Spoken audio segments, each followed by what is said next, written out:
지유? 민요 안 오르냐?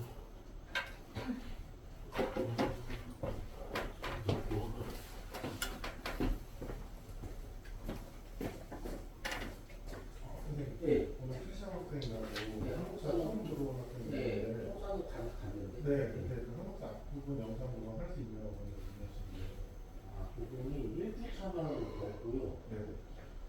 2주차, 3주차는 뭐라고 말씀드려요? 1주차는 그 앞에 딱 거기 생치대까지만 넣고 네. 그 고려시대랑 네. 조선시대는 중요했죠. 2회 정도는 네. 뭐가 가능하다고 예. 알겠습니다.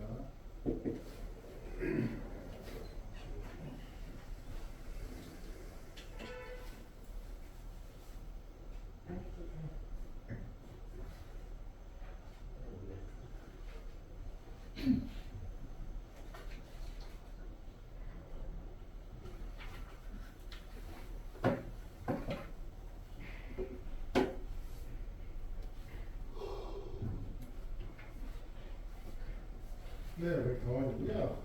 네, 선생님 문의 드렸고 앞전수 2회에 비하면 영상으로 가능하다고 하세요. 민표가 안 왔어요. 네. 2회하고 2회차 정도는 영상으로 가능하다고 말씀하셔가지고 학생이랑 이야기해 주시고 수강하시면은 동영상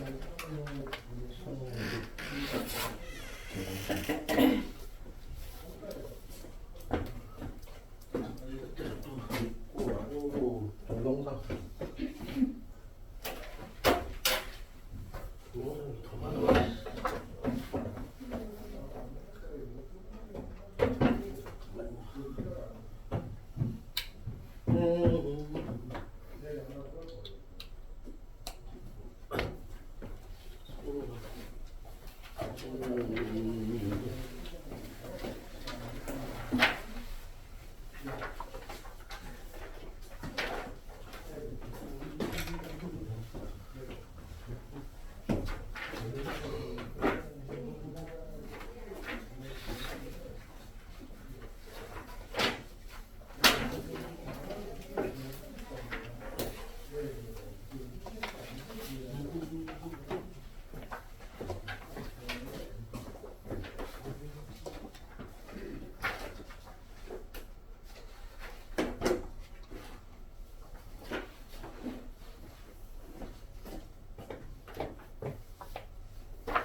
이게 얘들아 이제 너네 막 복잡하게 섞여 있어서 2주 동안 총정리인데요.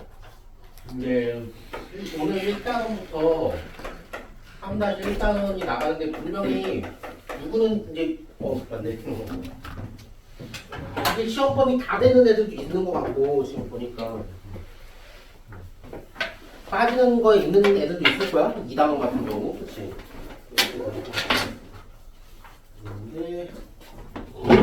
그래서 문제 나가면 문제 나갔으니까 다른 범위 나갔을 때는 이제 문제 거 풀어보시고 또 이제 뭐 좀 정비할 시간 드릴 테니까 이게 오늘 다음 주가 나무 3-2에서 5단원 5-1 정도가 5-1 정도 들어가는 애들이 있는 것 같아가지고 다음 주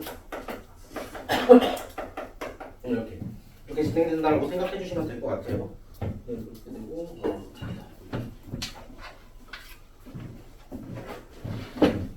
그러면은 바로 들어갈게요. 일단은 어차피 공부도 한번 했고 그쵸?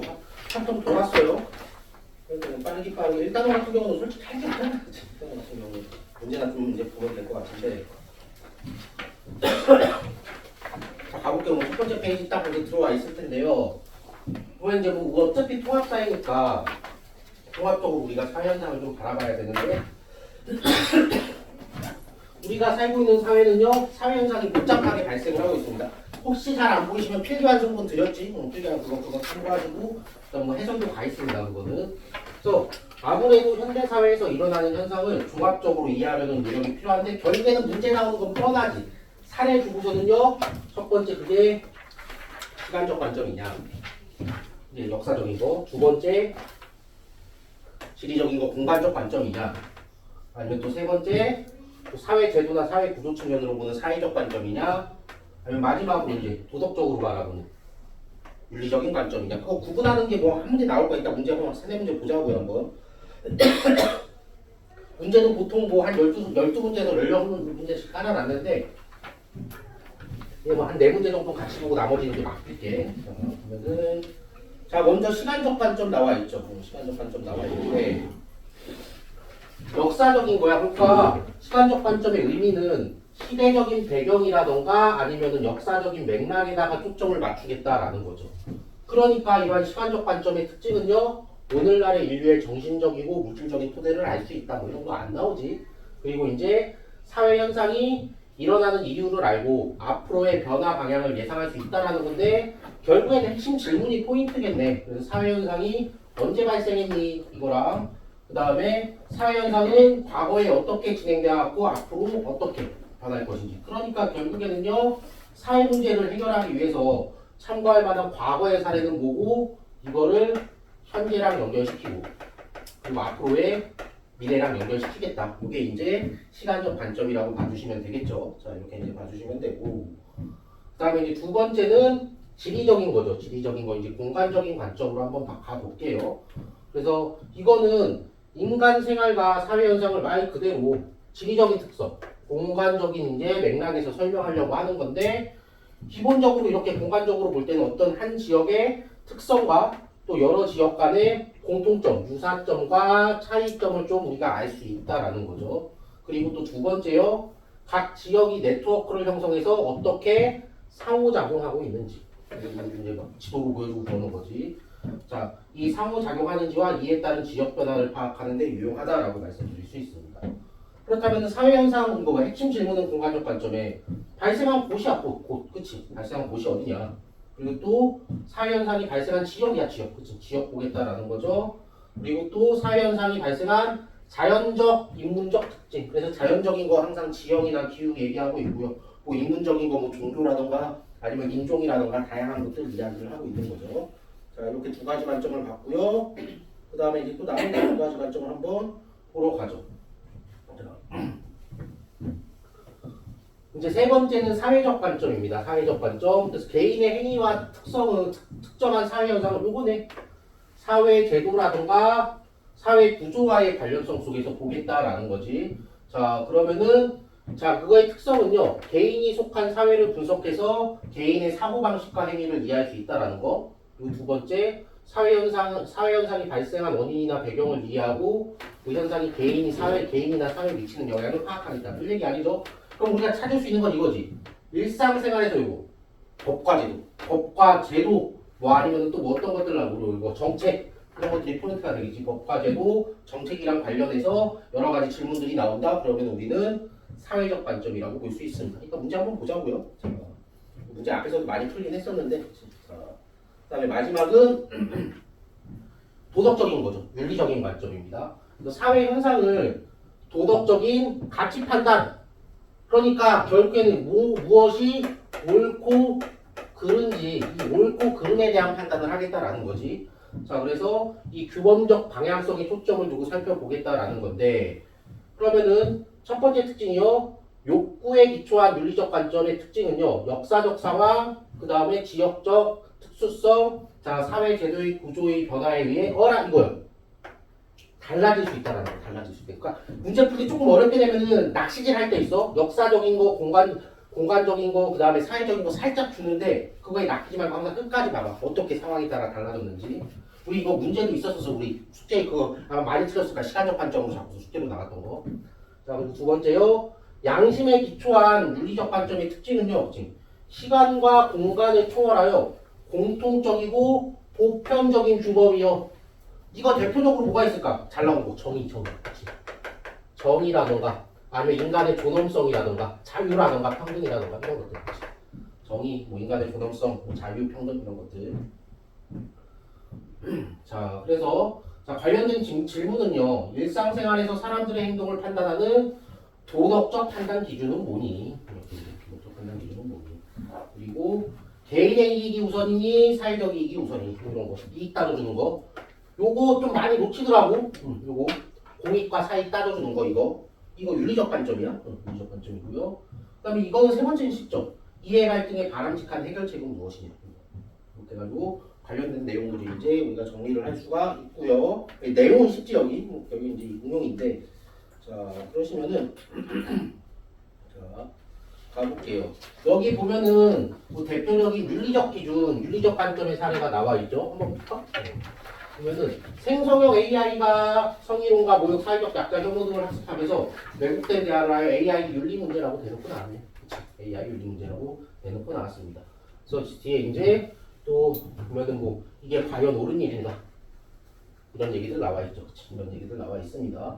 정리를 한번 해보면은 자 윤리적인 관점은요 우리 사회가 앞으로 나아가야 할 방향을 설정하는데 도움을 줄 수 있는데 인공지능을 활용한 기술은 나왔네요 이런 것들. 아까 인간의 존엄성, 자유, 평등, 인권, 평화, 정의 우리가 중요한 어떤 가치? 보편적 가치가 보편적 가치.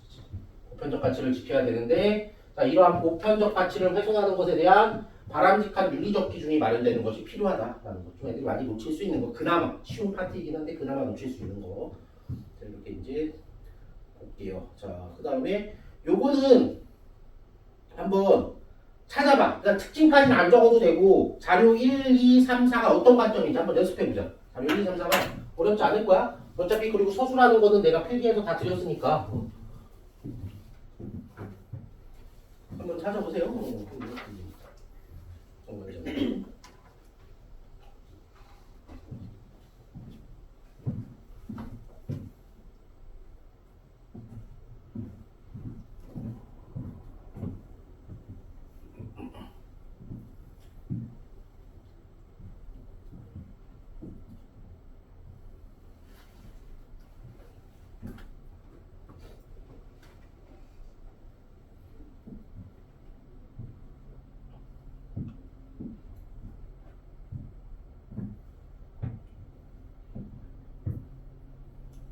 점은 다 찾았을래나? 그쵸? 자, 그러니까 뭐 질문까지 하면 그냥 그렇고 어차피 나가는 자료 2가 공간적 관점인 거 알겠죠? 그러니까 예를 들면 뭐 학교 유흥시설 활용 방법은 지역별로 어떤 차이가 있을까? 뭐 질문이 한번 바뀔 수 있는 거고. 그냥 자료 3이 사회적 관점이라는 거 찾을 수 있겠지? 법률 같은 거 나왔잖아요, 대놓고. 그치? 자, 그 다음에 자료 4요. 자, 윤리적 관점. 그치? 이런 거. 갈등 발생했고 어떤 게 바람직한지 찾아보는 것들. 그래서 요거 구분하고 선식 찾는 거 뭐 한두 문제 나올 거예요. 한두 문제. 많으면 뭐 두세 문제. 보통 이제 한두 문제인데 그러면 우리는 지금 제가 18문제 깔아놨네. 4문제만 같이 보죠. 다음 페이지 이렇게 4문제 깔려있지. 그 시간 드릴 테니까 한번 해보세요. 그리고 4문제는 숙제로 넘길게. 합니다. 앞에 4문제 한번 해보세요. 좀 확인해보자. 다음 페이지. 일부러 안 넘길 때 답 써있어서.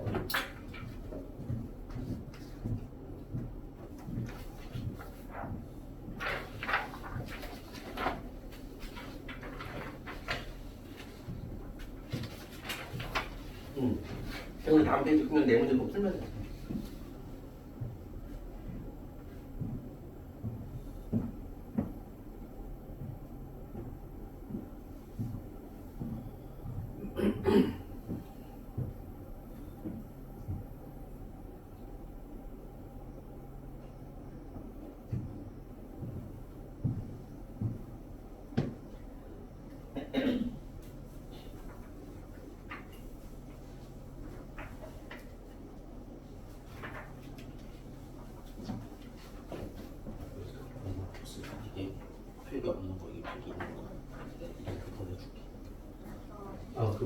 해봐. 2단원이요. 한국사 2단원.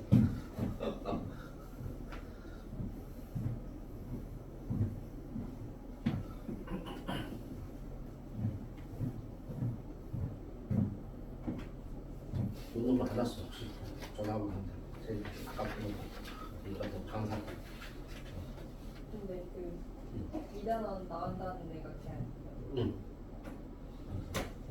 근데 뭐 어차피 영상 보내줄 건데.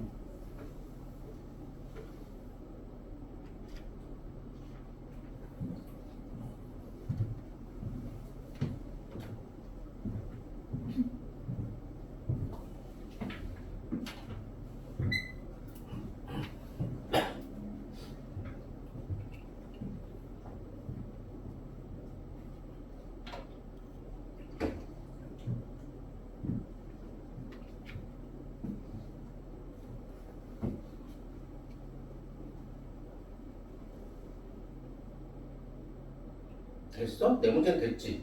자, 한번 확인해 볼게요. 어렵지 않았을 거야. 그쵸? 자, 위에 뭐 이제 보면은요. 일단 기억 니은이 틀린 이유만 잡아주면 되죠. 답은 5번인데요. 최적의 입지래? 입지니까 공간적 관점이겠지. 그치? 그 다음에 니은은요. 연도별 배출량을 얘기하고 있어. 그럼 시간적 관점이겠지. 그치? 그러면 BA 바뀌었네요. 나머지는 제도와 정책이니까 사회적 관점 괜찮고 바람직한 거 물어보고 있지. 윤리적인 관점 괜찮고요. 자, 그 다음에 이제 뭐 출산율에 대해서 또 각각의 관점 접근해보래.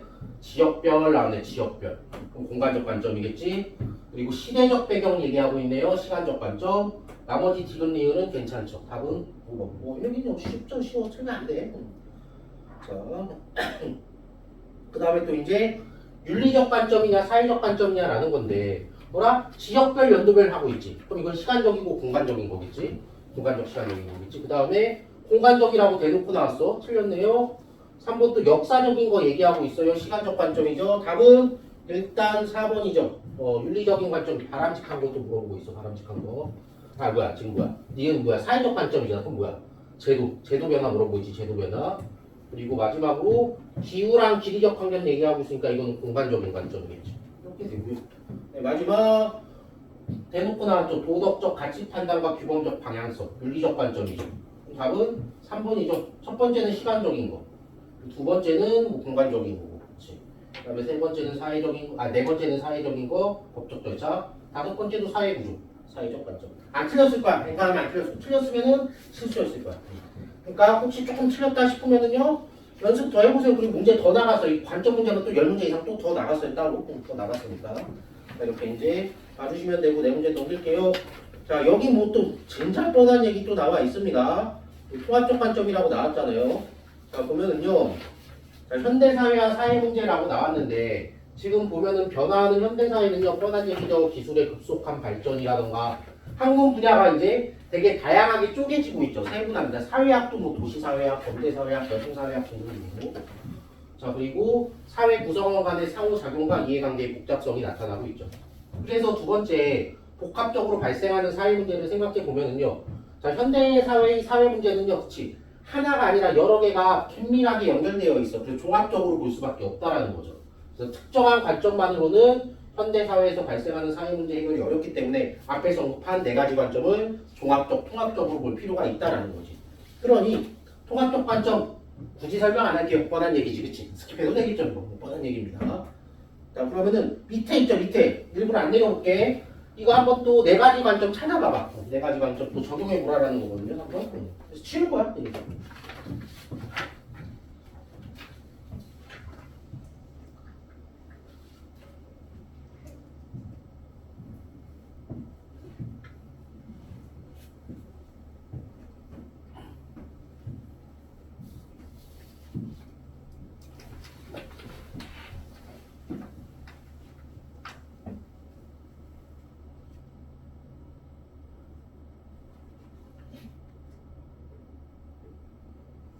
순서대로 잡히죠. 첫 번째가 그쵸, 역사정리, 시간적 관점, 최적의 입지조건, 공간적 관점, 대놓고 사회적으로 해결하겠다, 법과제도, 사회적 관점이요. 마지막으로 그치, 바람직한 태도 이런 거 얘기 나다. 바람직, 윤리적 관점이요. 이렇게 이제 살펴볼 수 있고요. 자, 그런 다음에 자, 보면은 또 기후위기 얘기 나왔어요. 이것도 한번 찾아보세요. 기억 니은지. 그리고 밑에 거 요거 한번 보자. 요거 있잖아. 이거 배웠다 학교에서 한번 봐봐. 통합적 관점을 적용한 못해요. 탐구 주제 및 탐구 목적 설정 다양한 관점에서 좀 이거 배웠다 혹시? 거의 안 할걸? 배웠어? 배웠어요 학교에서? 가볍게 그치 문제 안 되죠? 그냥 한번 보면은 이거 일단 보기 살리고 위에 거 한번 찾아봐봐 한번 관점 한번 거기 경리엔 지금 비율 이렇게 있죠.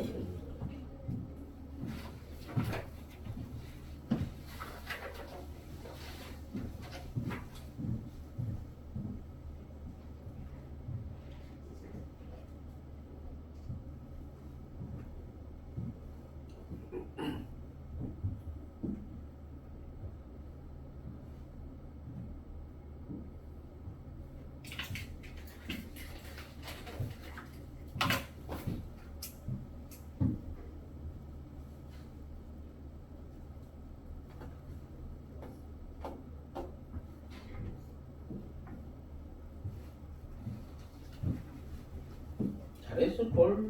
그쵸. 기억이 시간적인 거, 그쵸. 니은이 공간적인 거, 디귿이 사회적인 거, 리을이 윤리적인 거. 결국엔 어떻게 가야 된다? 통합적으로 가야 된다. 뻔한 결론이겠지, 결론은요. 그래서 자 일부 교과서에서는 이런 게 나와 있어요. 이런 게 나와 있는데, 그러니까 통합적 관점을 적용해서 이해하면 사례를 든 거야. 감염병 대응 방안 마련 절차인데, 그러니까 연구 주제를 어떤 식으로 순서대로 진행해 나가야 되느냐라는 건데. 첫 번째는 예를 들면은 먼저 내가 사회 현상을 연구하는 사회학자라가 됐다라고 생각을 해봐. 주제를 선정해야 되겠지. 탐구 주제 및 탐구 목적을 설정할 거야. 그럼 우리 이제 감염병 대응 방안 마련 절차를 이제 볼 거라는 거죠. 그리고 나서 두 번째 해야 될 일은 방금 우리가 봤던 네 가지 관점. 다양한 관점에서 이 이제 감염병 대응 방안 마련 절차에 대해서 접근을 해봐야 되겠죠.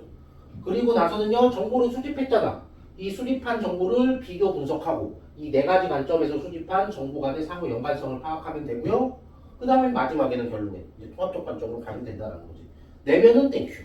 내면은 땡큐지 그냥 순서대로 주제 선정할 거다. 그 다음에 네 가지 관점에서 정보 수집할 거다. 수집한 정보 비교 분석 정리할 거다. 마지막으로 결론 낼 거다. 이렇게 이제 가면 되겠죠. 자, 이렇게 되고요.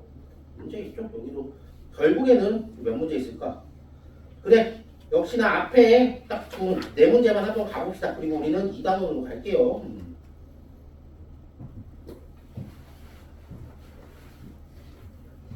잠깐만. 규미나 2단원 들어가냐? 안 들어가지 뭐. 행복. 제발 들어가. 내가 무슨 헷갈려. 나도 섞여가지고 한번 확인해봐봐. 지금 잠실은 안 들어가 2단원. 그치? 그리고 너넨 들어가지. 근데 3-1도 다 들어가지. 3-2까지잖아. 너. 저 근데 3-1에 자연재해 파트는 자연재해는 뭐 그렇다 치고 기후랑 이런 거 다 들어가. 그렇지. 기후 지형하고 그 자연재해 빼고 3-2까지 가는 거잖아. 3-1인데 다음 주로 가고 아무튼. 그러면 우리 3-1을 갔다가 2로 가자. 그렇지. 다 겹치는 이거 가고. 너는 어차피 다 들어가고. 저만 다 들어가요. 넌 다 들어가 버려. 아니야. 잠실역으로 다 들어가. 오늘 알 거는 그 자연재해만 빼고. 느꼈어. 좋아졌어. 야, 이씨. 민유야, 한국사 희소식이 생겼어. 네. 영상을 찾았어. 2단원. 수업해놓은 거. 아무튼 이거부터 보면 안 되지. 더 뒤에 앉을래? 이따가 끝나고 얘기하자. 얘랑.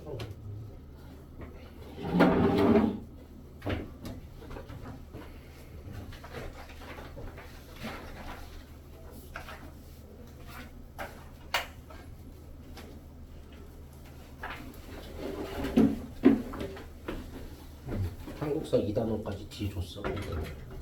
세 개는 통합사이고. 안 들어가지. 그치, 내 기억 맞았어. 그러면 이거 뭐 3-1부터 가고 지금 1단원 들어왔어. 시험 범위 시험 오늘 1에서 3-1단원 전체 할 거거든. 범위 맞는 거는 하고 아닌 거는 동안 문제 풀면 되는 거고. 근데 지금 1단원 끝부분이거든. 지금 몇 페이지냐면은 애들 저 범위 7페이지 문제 풀고 있어. 그래서 이거 1단원 끝나고 나서 3-1로 갈 거야. 3-1로 갔다가 2로 올게요.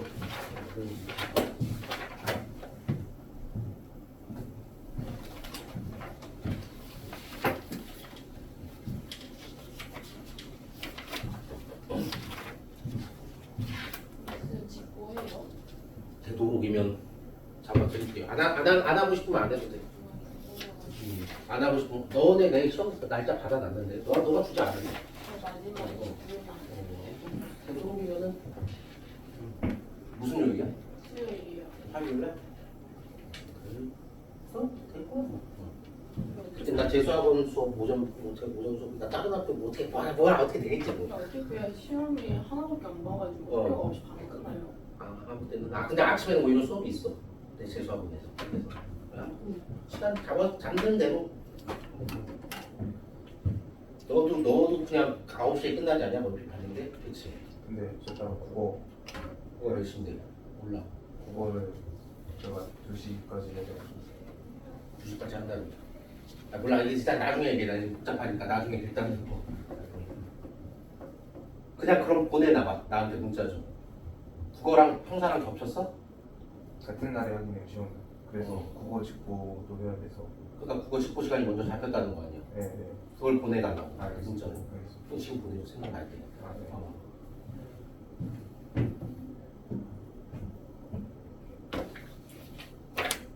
안 맞으면 뭐 어쩔 수 없고 최대한 맞춰볼 테니까. 자 가볼게요. 자, 가보시면은 자 일단은 저 첫 번째 문제 요거 보면은 그쵸? 이거 기억 틀렸죠?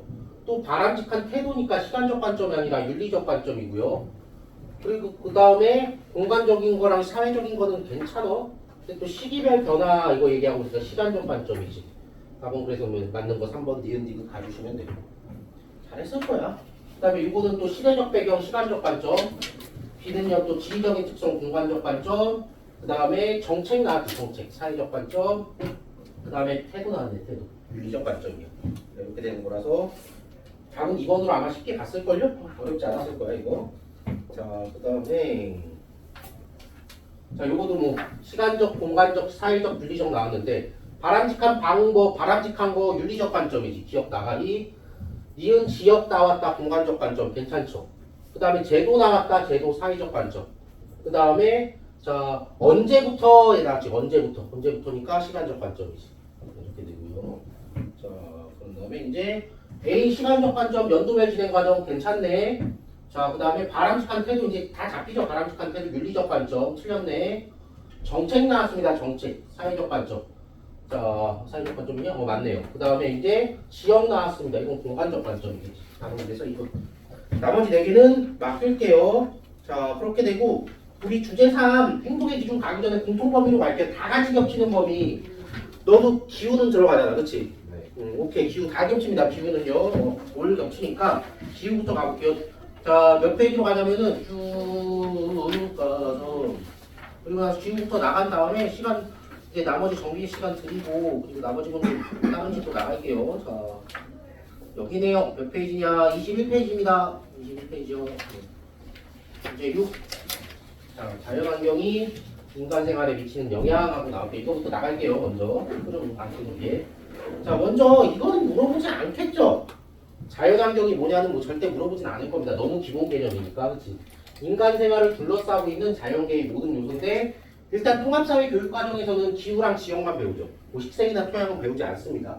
자, 이렇게 되고요. 근데 일과학교에서는 이걸 했던 것 같아요. 네, 프린트 받아본 결과 봤습니다. 여기까지 들어간 거를. 자, 그리고요. 삶의 터전으로서의 자연환경은요. 자, 자연환경은 삶의 터전으로서 인간이 살아가는 데 필요한 뭐 음식, 도구, 에너지, 자원 등의 생활의 토대를 마련해서 너무 당연한 얘기. 안 되겠죠? 그 다음에 두 번째요. 지역마다 자연환경이 다르기 때문에 이에 따라 발달하는 산업과 사람들의 생활 모습도 다르게 나타난다라는 거. 너무 뻔해서 안 되겠죠? 자, 지금부터입니다. 지금부터가 이제 중요하겠죠? 자, 학교마다 엄청 디테일하게 들어간 학교들이 꽤 많았어요. 지금 보면 이게 뭐 자료를 제가 취합한 결과. 자, 자 그러면은 일단 세 개의 기후 분포를 살펴보시면은 세 개의 기후 분포는요 위도대별로 그렇지 이렇게 가로선 위도대별로 받는 태양 에너지의 열량의 차이에 따라 다르게 나타나는데 잘 알고 계시겠지만은 적도 가운데서 출발해서 점점 극지방으로 갈수록 열대, 그리고 건조, 온대, 냉대, 한대 순으로 나타난다라는 거지. 아, 감기. 자, 그래서 일단 크게 이렇게 나눌 수 있어요. 케펜이라는 기후학자가 식생이 자랄 수 있는 수목기후랑 그다음에 식생이 자라지 못하는 무수목기후로 이렇게 나눴어. 이렇게 나눴는데 A, B, C, D가 보이시죠? 그래서 먼저 열대기후는요 가장 추운 달의 평균 기온이 18도씨 이상입니다. 그리고 온대기후 C의 특징은 이게 열대기후도 세네 개 그렇고 온대기후도 세네 개 보겠지. 최하는 가장 또 추운 달의 평균 기온이 영하 3도에서 18도 사이. 우리나라도 여기에 해당하지. 그 다음에 냉대기 우리나라도 이거 있지. 북쪽은 가장 추운 달의 평균 기온은 영하 3도 미만. 그리고 가장 따뜻한 달의 평균 기온은 10도 그 이상으로 올라가야 되고요. 그 다음에 식생이 자라지 않는 무수목기후 한대기후 같은 경우는 가장 따뜻한 달의 평균 기온이 10도 미만인 거고, 그 다음에 건조기후는 또 이따가 두 개로 나눠서 보겠지만은 강수량이 연강수량이 500ml가 안 된다라는 거죠. 자, 요거 이제 얘기할 수 있는 거고요. 그래서 요거 기본 기후 표적 이거 학교에서 대부분이 선생님들이 이거 이제 자료로 주셨더라고. 대부분이 그렇지 거의 대부분이 주셨는데 이거 일단 강수량이 증발량보다 많냐 틀냐로 나눠가지고요 수목 무수목 이렇게 나눴던 거죠. 수목 뜻이 몰라.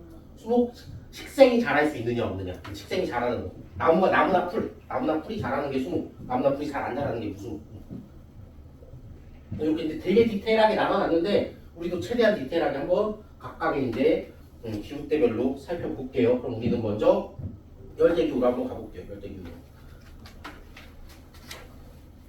열대기후는 우리가 이제 세 가지로 나눠서 볼 건데 일단 기본 틀 열대기후는요 앞에서도 봤듯이 가장 추운 달의 평균 기온이 18도 이상이어야 하고요 연 강수량이 500ml 이상이어야 합니다. 자, 분포는 지구상에서 어디에 위치하고 있느냐? 적도를 중심으로 23.5도 기울어져 있는 남북 회기선 사이의 저위도 지역에 주로 분포를 합니다. 자, 그래서 특징, 주요 특징들 나왔네요. 연중 기온이 높아서요. 기온의 연교차, 가장 추운 달과 가장 더운 달의 평균 기온 차이잖아. 그러니까 우리로 치면은 여름과 겨울의 그 차이, 연교차 작습니다. 1년 내내 더워서. 대신 뭐가 더 커? 일교차가 더 커. 일교차가. 그치? 일교차가 연교차보다 더 큽니다. 일교차는 하루의 낮밤의 기온 차이를 얘기하는 거지. 그치? 이 특징.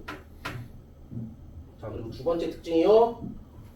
햇빛이 되게 강하게 비쳐. 직접적으로 바로바로 때려버리지. 그러니까 지표가 데워져가지고 상승기류가 발생하니까 대류성 강수가 빈번합니다. 이거 뭐라고 불러? 스콜. 스콜이라고 부르는 거 대류성 강수. 스콜. 우리나라에서는 소나기. 스콜. 그리고 요거 한 학교를 내가 한번 봤어. 제가 알기로는 잠실여고 같아. 그치? 이 얘기까지 했죠. 이건 투머치입니다. 잠실여고만 해당사항, 잠실여고만. 나머지는 못 봤어요. 딱 가운데 적도 수렴대가 형성돼서요. 이 적도 수렴대는요. 계절에 따라 또 남북으로 이제 왔다 갔다 한다. 너네 이제 지도까지 이렇게 지구본으로 이렇게 해줬지, 그치? 너네만 해당. 나머지는 상관없어. 이거 약간 지구과학인데.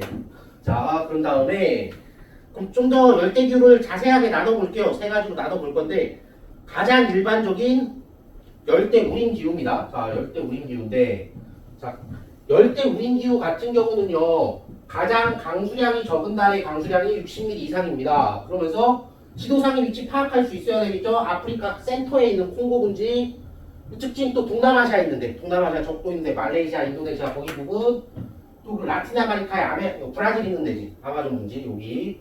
자, 그럼 이런 열대우림기후의 특징은요. 열대우림이래 말 그대로 연중의 기온은 계속 높습니다. 이따 기후 그래프도 보겠지. 여기 기후 그래프 자료들 다 이제 지도마다 있잖아. 애들 교과서마다. 열대 기후 중에서도 기온의 연교차가 가장 작습니다. 계속 더워요. 계속 더워요. 그리고 자, 이거는 잠실여고 한정 연중 적도 수렴대에 영향을 받는다라는 거. 여기는요. 적도 수렴대에 영향을 받아서 1년 내내 강수량이 낮다. 앞에 것까지 나머지 학교들은 투머치, 잠실여고는 여기까지. 자, 그다음에 세 번째는 다 알아야 되는 거죠. 자, 강한 일사로 인한 대류성 강수 아까도 봤죠. 스콜 대류성 강수가 자주 내린다라는 거죠. 자, 이렇게 되는 거. 자, 그런 다음에 이제 두 번째 열대 기후는 뭐가 있냐면은 사바나 기후가 있습니다. 사바나 기후요. 사바나 기후인데 얘네들 이것도 가장 강수량이 적은 달의 강수량은 60mm 미만인데 이게 특징이지. 이따가 이제 기후 그래프도 보면 알겠지만 건기랑 우기가 뚜렷합니다. 건기는 비가 안 오는 때, 우기는 비가 오는 시. 이따 보면 막대 그래프 보면 알지만 들쑥날쑥 되게. 그럼 지리상으로 어느 지역의 사바나 기후가 분포하느냐라고 봤었을 때, 자, 열대 우림 기후 지역 주변에 나타납니다. 주변에 나타나고요. 열대 기후 중에서는요 분포 면적이 가장 넓은데 살펴보면은 주로 그치 아프리카, 그다음 인도 쪽, 남부아시아, 그리고 또 라틴 아메리카, 남아메리카 일부 지역이랑 호주 북부에도 있다. 호주 북부 이렇게 이제 보면 될 것 같고요. 자, 특징은요.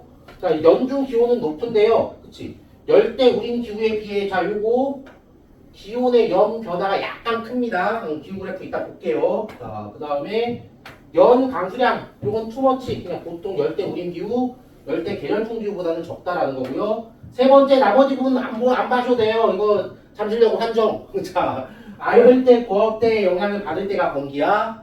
그리고 적도 수렴대의 영향을 받을 때가 우기야. 혹시 이거 잠시려고 말고도 다른 학교 하셨던 분들은 이거 학교에서 설명할 때 이거 가셔야 돼. 내가 이거 잠시려고 언급하는 거 자료를 조성을 해서 이거 그치? 주셔가지고 정확히 55까지 갔다고 내가 기억하고 그래서 그래요. 자, 그다음에 이제 자, 세 번째 열대 기후입니다. 세 번째 열대 기후는요. 열대 계절풍 기후입니다. 아시아 쪽이야, 아시아 쪽.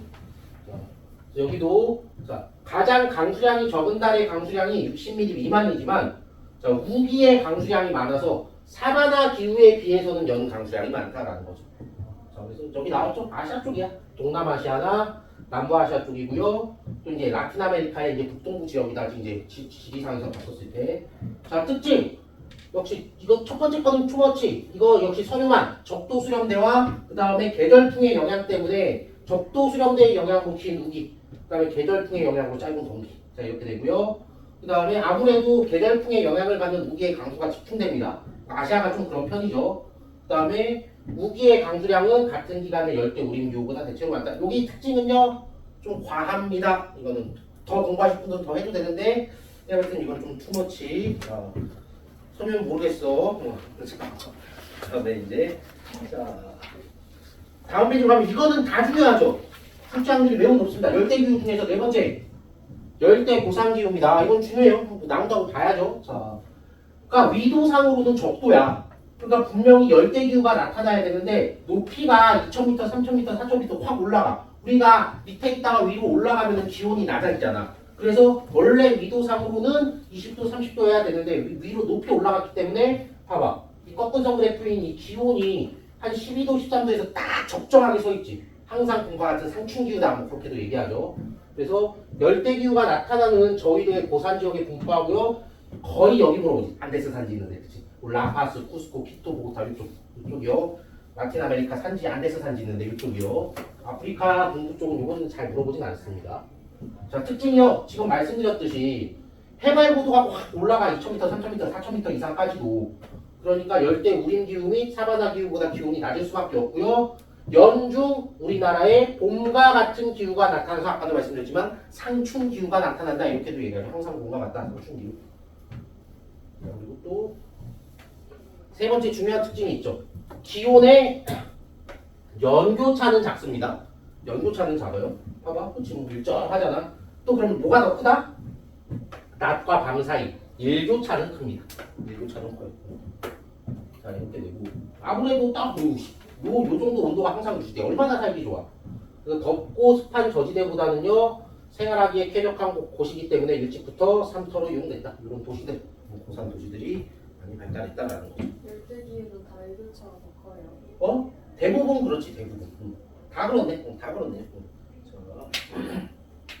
그럼 요거는 이제 나머지 것들 이 열대 림 빼고 산업 발달까지 세 가지는 뭐 그냥 무조건 출제된다라고 보셔야 되겠죠. 선지 중에서 일반적인 내용입니다. 자, 열대 기후의 가옥 특징입니다. 열대 기후의 가옥 특징인데, 자, 첫 번째 열대 우림이나 열대 계절풍 기후에서는요 나무를 주요 재료로 합니다. 그렇지, 이렇게 묶어진 이제 열대림들이 있으니까 덥고 비가 많이 오잖아요. 그러니까 개방적인 구조의 고산 가옥이 발달합니다. 일단 한대교에서도 고상과학 나오죠. 일단 한대교에서도. 근데 이유는 좀 다르죠. 여기서의 이유는요. 지면으로부터 올라오는 습기를 좀 줄이고 해충의 침입을 막기 위함이다라는 거죠. 그리고 또 여기 그림에서 보이지만은 경사가 급해요. 왜 그럴까? 강수량이 많으니까. 이 빗물이 이제 밑으로 쉽게 흘러내리도록 하기 위함이죠. 그 다음에 사바나 기후에서는요. 풀과 진흙으로 좀 가옥을 짓는 편이다. 이렇게 말씀드릴 수 있습니다. 자, 그 다음에 이제 이쪽에서 이제 전통 산업을 한번 봐볼게요. 첫 번째는 이동식 경작입니다. 이동식 경작이요. 아프리카의 열대 우림기후 지역이나 동남아시아의 열대 계절풍기후 지역에서 주로 이루어지는데 이거 뭐야? 이동식 화전 농업이라고도 하죠. 얘는 농사짓기 좀 어렵잖아. 평야 자체가 별로 없다 보니까 농사질 수 있는 산에다가 불을 질러서 밭으로 만들고 농사짓다가 땅에 힘이 떨어지면 또 다른 산에 가서 불 지르고 이동하고 계속 돌아다니는 거지. 이런 게 선지로 좀 나오죠. 주로 재배하는 작물은 옆에 그림에도 있는 카사바라던가 얌이라던가 이게 이제 주요 작물이다 라고 말씀드릴 수 있습니다. 조금 특이한 지점, 이 사바나 기후 때에서는요 유목이 나타납니다. 유목이요. 사바나 기후에서는 유목이 나타납니다. 또 세 번째 아시아 쪽 쌀먹으니까 그치 동남아시아 쪽 벼농사 비가 워낙 많이 오고 햇빛도 워낙 강하기 때문에 벼농사를 3번까지도 가능합니다. 벼농사 3번. 그래서 뭐 쌀국수나 이런 음식들이 유명하게 그래서 그런 거죠. 그리고요. 그다음에 이제 산업의 형태를 한번 봐보시면은요. 산업 같은 경우는요. 자 이쪽 지역 같은 경우는 자 플랜테이션 농업 잘 나오는 거죠. 3가지 조건이 만족해야 됩니다. 일단 기후는 열대 기후여야 돼. 열대 기후여야 되고요. 여기에는요. 과거 유럽의 식민지였던 데가 많죠. 아프리카라던가 동남아시아라던가 이렇게 선진국의 자본과 기술과 그리고 원주민의 값싼 노동력 이 3가지가 결합해서 이루어지는 농업 형태 플랜테이션인데 자기네들이 먹으려고 농사짓는 게 아닙니다. 시장에다 갖다 팔라고요.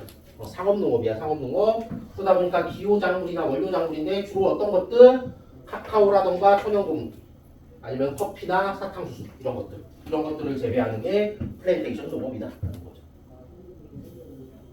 자 그리고 자 아프리카 같은 경우는요 특히 여기 사바나 지역에 사파리 유명하죠.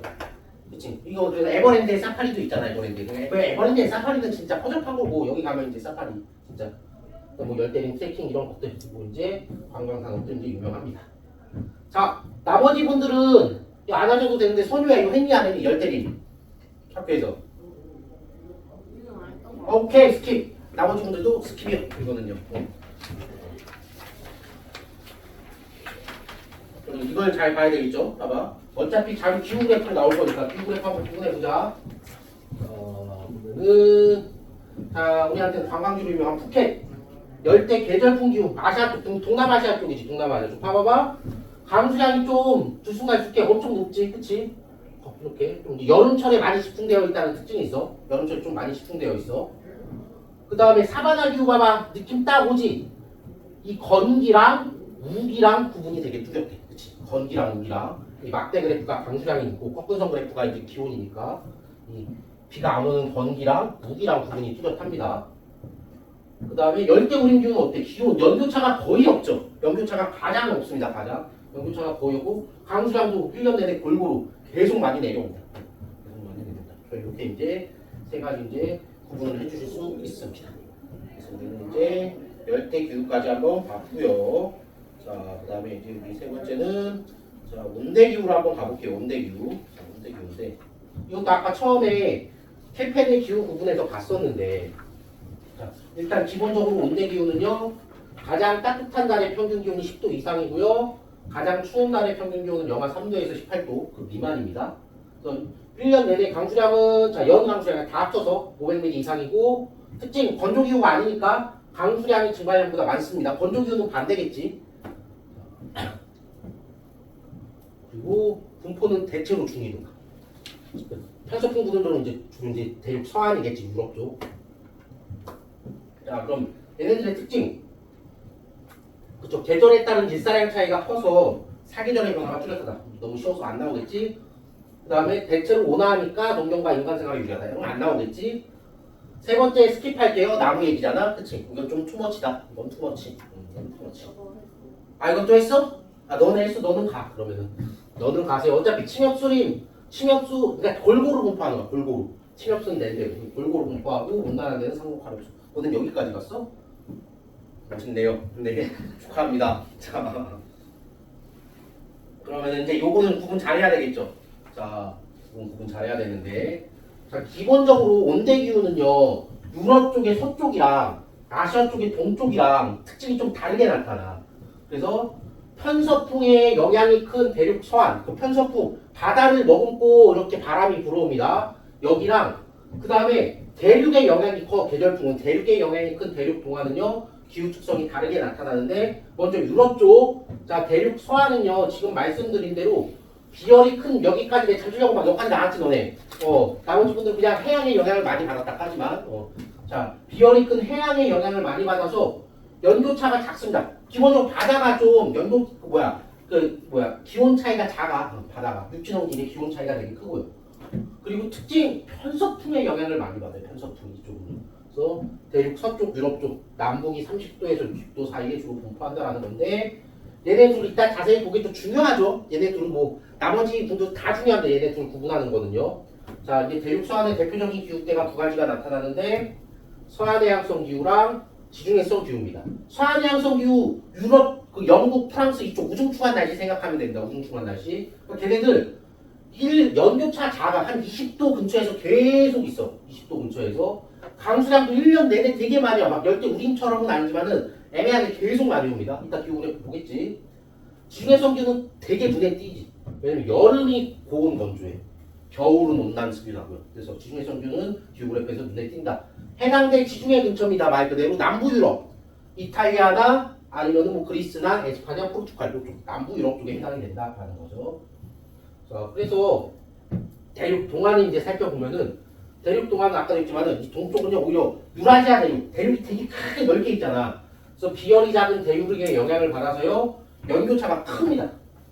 그래서 얘네들은 이제 계절풍의 영향을 많이 받는 뭐 대륙 동안의 남북 20에서 40도에 주로 분포한다라는 거죠. 이렇게 이제 말씀드릴 수 있고요. 여기 요거 두 개로 나눴다 혹시? 대륙 동안의 기후 어떻게 나눴어? 대박이네. 나눴어요? 그럼 나눕시다. 나머지 분들 나누셨니? 여기 몰라? 안 나눴어? 자 일단은 뭐 나눠서 들어가는 나머지 분들 참고만. 그러면은 그러니까 아까 오전에 보인 애들 수업할 때 걔네 나눴더라고 이거 다. 자 보면은, 자 온대 겨울 건조 기후는요 여름에 고온 다습하고 겨울에 건조합니다. 온난 수분 기후 같은 경우는요 뭐 연중 수분에, 이게 우리나라 남쪽이라고 생각하면 되고 이게 우리나라 북쪽이라고 생각하면 됩니다. 여름에 무덥고 뭐 건기는 뭐 뚜렷하지 않다라는 건데, 일단 대륙 서안과 대륙 동안이 나왔습니다. 대륙 서안과 대륙 동안인데, 자 먼저 대륙 서안 중에서도 리스본 포르투갈이잖아. 포르투갈. 그러니까 이건 무슨 기후에 해당돼? 지중해성 기후에 해당합니다. 지중해성 기후 딱 특징 보이죠?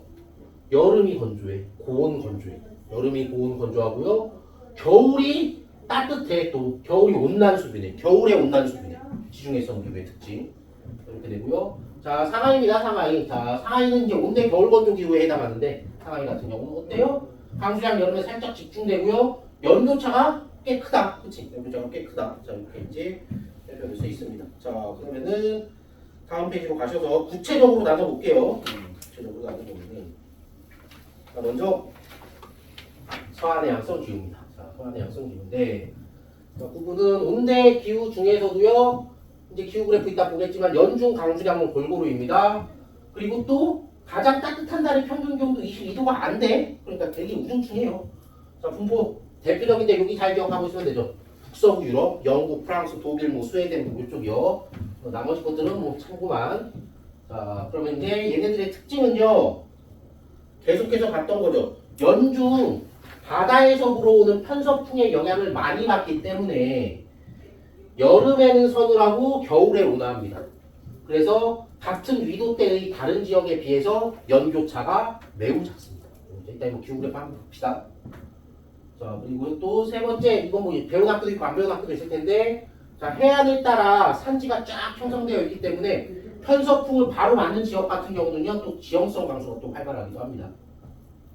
이런 데들 뭐 사례들이 나와 있습니다. 근데 이거 세 번째는 좀 과하다, 투머치다. 그런 다음에 이제 주민생활, 이건 중요하겠죠. 주민생활은 이제 다 같이 공통적으로 중요한데, 첫 번째 여름이 서늘하기 때문에 목초지 조성에 유리합니다. 두 번째 뭐 잘 나오는 선지죠. 가축사육 하나, 식량작물 둘, 사료작물 셋. 목초리 조성이 뭐예요? 목초지 풀떼기 있는 거. 가축들이 이제 풀 뜯어 먹을 수 있는 땅. 자, 그리고 소나무농어 다 섞여 있죠. 다 섞여 있습니다. 자, 그럼 여기 대부분 선진국이잖아. 대부분 선진국이다 보니까 특히 이제 우리 뭐 편점에서 보면 뭐 덴마크 우유 막 이런 것들 있잖아. 유제품 발달하는 거. 그래서 대도시가 발달한 북해 연안은요 지금 말하는 유제품들, 낙농업이라든가 그다음에 꽃 같은 거 관련 있는 화훼농업, 화훼농업이라고 해도 되고 원예농업이라고 해도 되고요. 낙농업 내지 화훼농업, 낙농업 내지 뭐 원예농업 상관없다. 그리고 또 독일의 라인 강으로 대표되죠. 연중 강수가 고르기 때문에 하천의 유량 변동이 작아서 수은 교통에도 유리하고요. 이거는 그냥 그래. 이거 지금 하나, 둘, 셋, 넷, 다섯 번째는 그냥 그냥 그렇습니다. 이건 나올 확률이 좀 떨어지긴 하는데. 자, 고緯도에 위치하고 있는 해안 일부 지역에서는요 날류가 흐르기 때문에 고등강도 발달하고 있고요. 이거는 뭐 교과서에 그림 많이 실려있지. 얘는 이렇게 홀라당 까고 있죠. 햇빛이 부족하기 때문에 햇빛이 맑은 날에는 일광욕을 즐긴다. 그 다음에 또 중요한 지중해성 기후도 한번 가볼게요. 자, 지중해성 기후인데 온대기후인데 여름이 고온 건조하죠. 그래서 뭐 남북이 30에서 45도 대륙서 여기 잘 기억하면 되죠. 지중해 연안 잘 기억하면 됩니다. 남부유럽입니다. 남부유럽 이탈리아 반도 이렇게 있는데 다처럼 돼 있는데 이쪽에 이베리아 반도 따로 떨어져 있는데 에스파냐나 포르투갈 이쪽 그리스라든가 이런 나라들. 자, 특징. 자, 얘네들 아까서부터 너무 많이 나왔다. 그치? 여름에 건조하고 겨울에 수분합니다. 그치? 여름에 건조하고 겨울에 수분하고. 자, 이거는 배운 학교도 내가 봤을 때 중학교 배운 것 같은데요. 특히 자, 전 잘 여름에 여기가 아열대 고압대의 영향을 받아서 건조한 거야. 건조한 거고. 그다음에 겨울에 오히려 이제 편서풍의 영향을 받아서 수분하다라는 거죠. 여기까지 가신 분들이 있죠. 안 가셔도 되는 분들이 있고요. 자, 그럼 주민생활은 다 같이 공통으로 다 해야 되겠죠. 중요하죠. 주민생활은. 자, 그럼 먼저 첫 번째 특징, 그치? 골목에 그늘이 지도로 가옥을 다닥다닥 배치합니다. 그치? 다닥다닥 배치해요. 햇빛이 너무 많이 비치니까. 그리고 두 번째 특징, 여름철에 고온 건조해서 산불 피해가 큽니다. 세 번째, 햇빛 양이 풍부하니까 태양광이라든가 태양력 발전이 이제 활발해요. 그리고 네 번째요, 집은요, 뭐 그리스 산토리니 하얀 집들 많이 봤을 거야. 파란 바다의 하얀 집. 여름철에 외부의 열기가 집 안으로 들어오는 것을 막기 위해서 벽을 두껍게, 창문은 작게, 그리고 일부 지역에서는 햇빛을 반사시키는 벽면을 하얗게 칠해놨다. 사진들 많이 봤을 거예요, 교과서에서. 그렇죠? 이렇게. 자, 그리고 또 계절에 따라 농업의 특색이 다르게 나타나는데 중요하죠. 이건 뭐 잘 무조건 나오죠. 자, 지중해성 기후의 특징 무슨 농업? 여름에 고온 건조하기 때문에 수목농업이 발생하고 있다. 수목농업. 수목농업이랑 관련된 작물들 피자랑 관련 있죠. 올리브라던가 오렌지라던가 포도 이런 것들 재배하는 수목농업이 유명하고요. 그 다음에 국물농업은 그냥 그래. 여긴 그냥 그래요. 그냥 뭐 온난하고 강수량이 비교적 많은 겨울에 이제 밀이랑 동사 보리 같은 거 이제 재배합니다. 포인트는 수목농업. 자, 그 다음에 이목도 어떤 교과서는 있고 어떤 교과서는 없어. 이목은 뭐냐면은 유목이랑 똑같고 돌아다니면서 목축업 하는 건데 유목 같은 경우는 평지에서 하는 거야. 평지에서 돌아다니면서 목축하는 건데 이목은 알프스 산지에서 수직적으로 위아래 왔다 갔다 하는 거. 계절에 따라서. 이게 이제 이목이다. 근데 거의 없을 거야. 일부 교과서에 좀 봤어. 그 다음에 이제 힘드니? 지금 내 계획은 기후 때는 다 가고 한번 쉬려고 하고 있어. 그러니까 어디냐, 저기 한 28페이지 정도까지는 가고 싶게요. 한번. 네. 이제 여기 구분하신 분들도 있고 안 하신 분들도 있다고 그랬어. 안 하신 분들은 그냥 대륙 동쪽 전반적인 특징만 알면 되고, 구분하신 분들은요, 봐봐. 온대 겨울 건조 기후랑 온난 수분 기후 대륙 동안을 이렇게 나눌 수가 있는데 말 그대로 겨울에 건조한 거야. 겨울에 건조해서요. 온난 수분에 비해서 겨울 강수량이 적기 때문에 중국 안쪽 땅이라던가 그 다음에 베트남 쪽이지 인도차이나 북부라던가 이런 데도 이제 위치하고 있고요. 온난 수분이 우리나라 남쪽에 해당됩니다. 여름 건조나 겨울 건조가 나타나지 않을 정도로 강수량 분포가 일정하다라는 거죠. 우리나라 특징이지. 여름 덥고요. 여름 강수량이 집중되어 있다라는 거죠. 이 온난 수분이 우리나라라고 해당한다고 생각해 주시면 됩니다. 자, 그렇다면 이제 대륙 동안 여기 보면 뭐 아시아 쪽이라고 나왔고요. 특징 보자고. 특징은 이제 다 같이 봐야 되겠죠. 특징. 자, 첫 번째 대륙의 영향, 즉 유라시아 대륙의 영향을 받기 때문에요. 기온의 연교차가 대륙 서안보다 큽니다. 기온의 연교차가 커요. 그리고 두 번째, 계절풍의 영향을 많이 받습니다. 계절풍의 영향을 많이 받아요. 그래서 이것도 계속 나오고 있죠. 나오는 학교, 안 나오는 학교 구분될 텐데 겨울에는요. 대륙이 해양보다 빨리 냉각되기 때문에 대륙에서 하강 기류가 발생을 합니다. 그렇기 때문에 강수량이 적어요. 반대로 여름에는요. 대륙에서 상승 기류가 발생하기 때문에요. 강수량이 많다라는 거지. 구분될 수 있고요. 그다음에 계절별 강수량의 차가 큽니다. 그래서 우리나라 여름에 집중되잖아. 하천의 유량 변동이 커서 수은 교통이 좀 불리하죠. 그래서 좀 불리하다라는 거고. 마지막은 우리 해리만 그치 이거 뭐 여기 뭐 골고루 분포한다. 근데 골고루 분포한다. 이렇게 되는 거. 자, 중요한 거는 우리가 봐야 될 거는 기후 그래프죠. 자, 기후 그래프인데 자, 이걸 봐봐.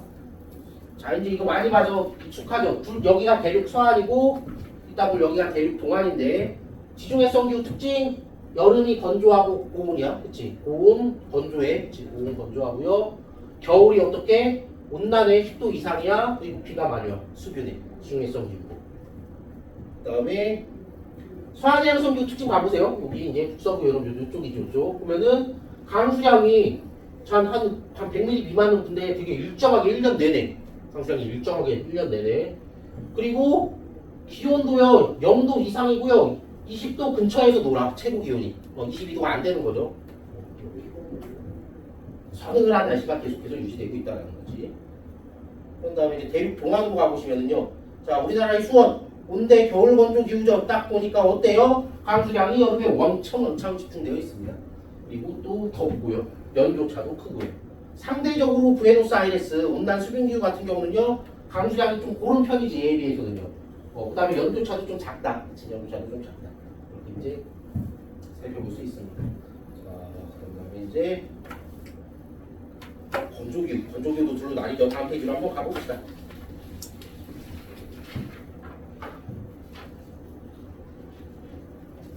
자, 건조기후 같은 경우는요. 뭐 강수량에 따라서 사막 봤을 때 사막이 훨씬 더 건조하겠지. 그래서 앞에서도 봤듯이 여기는 나무가 자라지 않는 무소목기후입니다. 연 강수량이 500 미만이고요. 앞에서 봤듯이 얘는 연교차보다는 일교차가 커요. 그치? 낮밤의 기온 차이가 크다. 그리고 건조니까 증발량이 더 많다. 강수량보다. 그 다음에 지형. 요 얘기 했니? 이건 진짜 잘 안 하는데. 그래서 하셨니? 안 하셨지? 이거 지형의 뭐 물리적 풍화정이 어떻다. 이건 아무도 안 해줬을 것 같아요. 자, 이거 스킵. 자, 그럼 사막이랑 스텝으로 나눠서 볼게요. 사막이랑 스텝인데요. 자, 사막이 더 건조해? 얘는 그 연 강수량이 250이 안 돼요. 어마무시하게 건조하죠? 특징이 거의 없다고 봐도 됩니다. 뭐 사막도가 분포한다. 그리고 뭐 아열대, 고압대 지역이다, 대륙 내부다 뭐 이런 것들 하신 분들 있고 안 하신 분들 있을 텐데 이건 뭐 문제 내기도 좀 그렇고. 자, 그러면 사막 기후의 주민 생활을 한번 보면은 여기 딱 흑벽돌집이 나와 있네요. 자, 전통 가옥이요. 벽이 두껍고 창문은 작고요. 지붕은 평평한 흑벽돌집이다. 왜 그러느냐? 일교차가 되게 크죠. 그러니까 밤엔 추워 생각보다. 근데 또 햇빛은 강해. 또 근데 왜 평평한 지붕이냐? 빗물은 모아야 돼. 강수량이 매우 적기 때문에. 그래서 지붕이 평평한 흑벽돌 지붕으로 가고 있고요. 그 다음에 얘네 햇빛 되게 강하고 막 모래바람이 막 나한테 세게 날라와. 그렇기 때문에 나의 몸을 보호하기 위해서 전신을 가리는 옷을 입습니다. 전신을 가리는 옷을 입고요. 여기 그리고 농업의 형태는요. 물이 거의 없잖아. 물이 있는데 여기밖에 없대. 오아시스 농업. 아니면 물을 멀리서 끌어와야 돼. 반개시설 유명한 것들 같이 이란 지역에 있는 카나트. 교과서에서 뭐 카나트 같은 거 보셨을 겁니다. 대표적인 카나트가 뭐 반개시설이나 반개농업 관련 있고 주로 재배하는 거 이런 게 또 생각보다 선지로 나오죠. 비지라든가 대추야자. 오아시스 농업. 어휴, 햇빛 어마무시하게 많으니까요. 태양광이라든가 태양력 발전 이런 거 많이 하겠죠. 첫 번째 사막 기후를 봤고요. 건조 기후 중에서 두 번째는 스텝 기후로 한번 가볼게요. 스텝 기후. 자, 스텝 기후로 가보시면은요. 이거는 연 강수량이 그래도 250은 넘어. 500은 안 되지만. 그러니까 스텝이 초원이야. 초원. 짧은 풀. 그러니까 아주 짧은 우기 비가 살짝 올 때가 있어. 그때 키 작은 풀이 자라나서 초원을 형성합니다. 그리고 당연히 스텝 기후는요. 건조 기후니까 같은 이제 건조 기후, 사막 기후 주변에 분포해요. 그래서 전통 과학을 한번 살펴보면은요. 이동해야 돼. 왜냐면 이제 목축업 이동하면서 해야 되니까 이동식 생활에 적합하도록 설치와 해체가 쉬운 이동식 천막집이 발달했는데 너무나 유명하죠. 몽골의 게르입니다. 몽골의 게르 너무나 유명하다. 그다음에 요렇게까지 뭐 나눴는데 9대6 우리 솔직히 9대6만 알면 되는데 9대6이 우리가 알고 있는 뭐 아시아, 아프리카 뭐 이런 데 유럽이고요. 신대륙이 뭐 아메리카 대륙 아니면 오세아니아 이쪽 생각하면 돼. 먼저 9대륙은요 뭐 유럽이나 아시아는 좀 유목이죠. 대표적으로 몽골이지. 그래서 양이라던가 염소라던가 낙타 등 가축과 함께 풀과 물을 찾아서 가족 단위로 집단을 이루며 이동을 합니다. 농업은요 역시 관계농업 밀과 대추하자 똑같죠. 동사막이랑 크게 다르지 않습니다. 이거 신대륙의 농농업 나올지 모르겠는데 드문데요. 이것도 있는 학교 거의 드문데 교과서가 혹시나 몰라서 미국하고 뭐 그다음에 캐나다 이런 데 넓은 데 생각해봐. 걔네들이 농사 질때 어떻게 줘? 헬리콥터에서 그냥 막 시약 뿌리고 헬리콥터에서 농약 뿌리지 않아. 땅이 워낙 넓다 보니까 그냥 지역적으로 이루어지고 있다. 지역적으로 이루어지고 있다. 그리고 호주 같은 경우 생각보다 사막이 많아가지고요 그 길을 뚫어가지고 뭐 찬정을 통해서 용수를 이제 공급하고 있다라는 건데 투머치. 기후 그래프는 잘 보셔야 되겠죠. 너무 명확하죠. 사막기후 맨날 여기 지금도 한참 지금 야 이거 트럼프랑 이란이랑 대화가 어떻게 됐는지 모르겠는데 오늘 아침까지도 대화가 안 됐던데 여기 항상 사막기후 그냥 강수량이 바다에 붙어있지. 강수량이 바다에 붙어있습니다. 아예 사막기후. 그 다음에 같은 건조기후인데 스택기후는요 그래도 짧은 우기가 있네. 아주 짧게 비가 오죠. 그렇지. 연교차는 그래도 스택기후가 좀 더 큰 편이다. 그렇지. 연교차는 카이로보다는 울란바토르 우리가 이제 연교차는 좀 더 큰 편이다. 이렇게 점수 보실 수 있고요. 자, 그다음에 한 페이지만 더 갈게요. 자, 한 페이지만 더 갈게요. 좀만 쉬었다 갈게요. 자, 냉대랑 한대입니다. 냉대랑 한대. 먼저 이제 냉대기후입니다. 냉대기후 가장 추운 달의 평균 기온이 영하 3도 미만입니다. 영하 3도 미만이고 가장 따뜻한 달의 평균 기온은 10도 이상이야. 이거는 다 나오죠. 뾰족뾰족한 나무, 소나무로 대표되는 침엽수림, 타이가가 넓게 분포하고요. 일부 지역에서 이제 호남림이 나타난다는 거죠. 자, 학교에서 이렇게 둘로 나눴다 혹시 냉대 수능과 냉대 겨울 건조로 안 나눴어요? 혜리는 네 번째 이거는 어때? 나머지 분들 이렇게 안 나눴지, 그렇지? 거의 안 나눠준데 이거는 몰라? 기억이 안 나? 기억이 안 나? 오케이. 이거 앞에서 보이는 애들도 안 나누더라고 이거는. 아무튼 자 봤는데 그냥 일단 가볼게. 혹시 나눴으면 참고, 그렇지? 한번 더 필기나 한번 확인해 보세요. 자, 주민생활은요, 가옥은요, 자 전통 가옥은 아무래도 주변에서 쉽게 구할 수 있는 통나무를 재료로 해서 이제 지어집니다. 그리고 농업도 그냥 뻔하죠. 냉대기후의 남부에서는 이제 맨날 얘네 유럽 애들이 먹는 보리나 밀 같은 거 재배하고 가축생활도 함께 한다는 거죠. 또 나왔네. 수풀림짜리 나무를 이용한 산업. 타이가 불리는 침엽수림이 넓게 나타나서 임업이 활발하다. 뭐 제지공업 같은 게 대표적입니다. 제지, 펄프 이런 것들. 자, 그다음에 한대기후로 한번 가볼게요. 한대기후는 이거 두 개 나누는 학교들 꽤 있던데. 그치? 이거 비슷비슷해 선생님들이. 선생님이.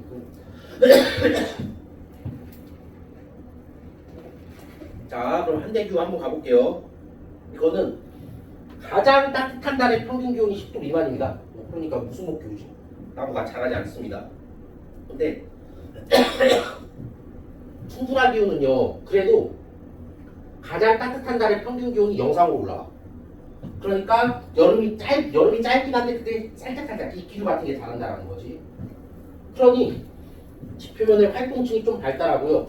그 밑에 항상 얼려져 있는 땅, 영구 동토층이 분포한다는 거지.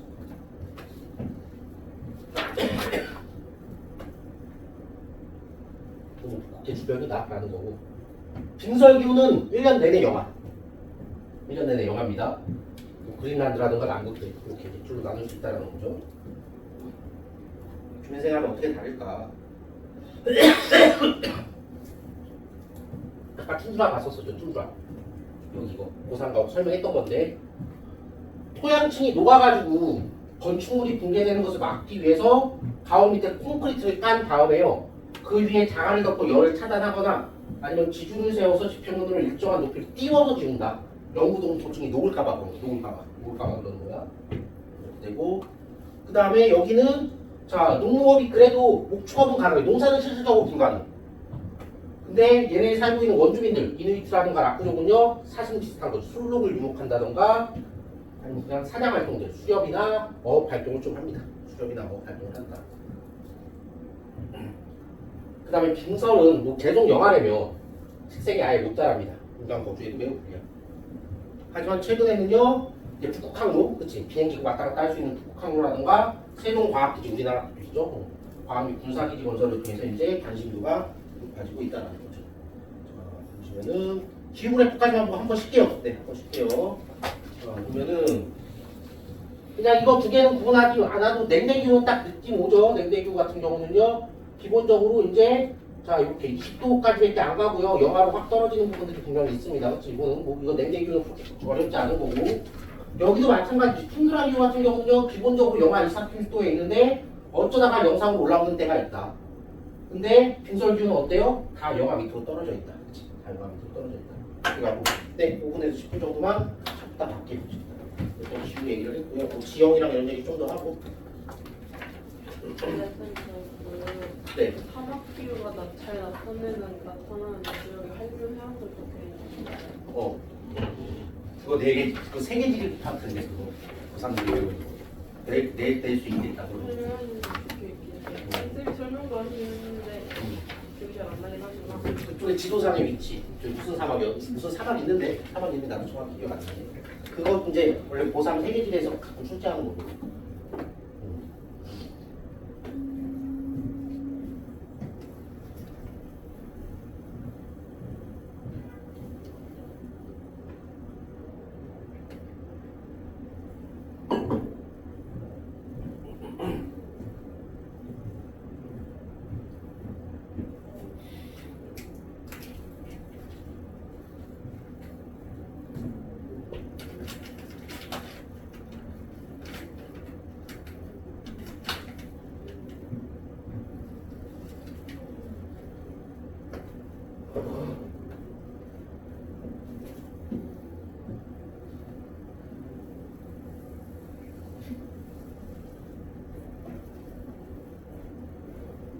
야, 너 2단원 안 들어가지 않냐? 2단원 너도 안 들어가는 걸로 알고 있는데?